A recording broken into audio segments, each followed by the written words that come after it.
देवियों, सज्जनों और आप सभी सहयोगों का मेरा प्यार भरा नमस्कार। ब्रेल लिपि के जनक, जिन्हें दृष्टि बाधित मानते हैं, आज भी अपना मसीहा, लुई ब्रेल। ब्रेल लिपि के जनक लुई ब्रेल की जीवनी, शिक्षा, मृत्यु और सम्मान। लुई ब्रेल एक फ्रांसीसी शिक्षक और दृष्टिहीन लोगों द्वारा उपयोग के लिए पढ़ने और लिखने की एक प्रणाली के आविष्कारक थे। उनकी प्रणाली आज तक लगभग अपरिवर्तित बनी हुई है और दुनिया भर में ब्रेल लिपि के रूप में जाना जाता है।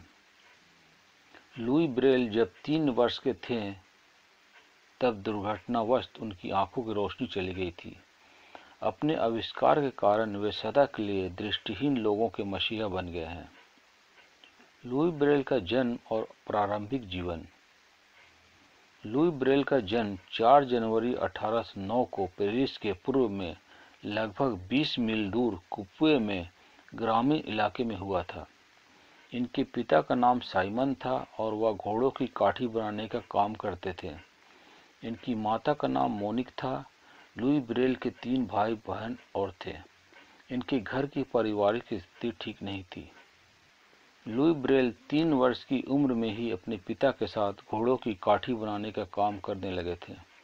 अपने पिता के साथ काम करने के दौरान काठी के लिए लकड़ी को काटने में उपयोग किए जाने वाले चाकू अचानक उछलकर लुई ब्रेल की आंख में जा लगा और उनकी आंख से खून बहने लगा। परिवार वालों ने बालक की चोट के कारण साधारण समझकर उनकी पट्टी कर दी, परंतु कुछ दिनों बाद बालक ब्रेल को अपनी दूसरी आंख से भी कम दिखने लगा। परिवार की लापरवाही की वजह से बालक ब्रेल पूरी तरह से दृष्टिहीन हो गए। लुई ब्रेल को अपनी इस परिस्थिति की आदत सी हो गई थी। वह बचपन से ही कुशाग्र और प्रवीण बुद्धि के थे। बालक ब्रेल में सीखने की जिज्ञासा दृष्टिहीन होने के बाद भी कम नहीं हुई थी। लुई ब्रेल की इसी काबिलियत को देखते हुए चर्च के पादरी ने उनका दाखिला पेरिस के एक दृष्टिबाधित विद्यालय में करवा दिया था। उस विद्यालय में लुई ब्रेल ने गणित, भूगोल और इतिहास जैसे विषयों का अध्ययन किया। इस विद्यालय में वेलेंटिन होई नामक लिपि से अंधों को पढ़ाई जाती थी। ये उस समय का दुनिया का पहला दृष्टिबाधितों का स्कूल था। National Institute for Blind Children और Royal Institute for Blind Youth in Paris was the first special school for blind students in the world and served as a model for many subsequent schools for blind students. Louis Braille की पढ़ाई में काफ़ी रुचि थी। अपने दृष्टिहीन होने के कारण royal Institute for Blind youth की तरफ से उन्हें छात्रवृत्ति भी मिलती थी। पढ़ने के साथ साथ उन्होंने दृष्टिहीन लोगों के लिए भाषा के विकास पर कार्य करना शुरू कर दिया था। अपनी स्कूलिंग के दौरान लुई ब्रेल की मुलाकात सेना के कैप्टन चार्ल्स बर्बियर से हुई थी।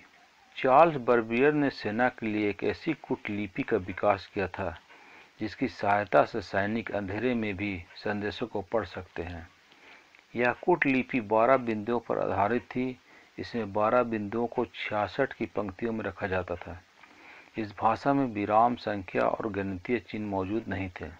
लुई ब्रेल ने इसी भाषा में सुधार करते हुए 12 की जगह 6 बिंदुओं का उपयोग कर 64 अक्षर और चिन्ह का आविष्कार किया, जिसमें उन्होंने विराम चिन्ह, संख्या, पढ़ाई और संगीत के नोटेशन लिखने के लिए भी जरूरी चिन्हों का आविष्कार किया।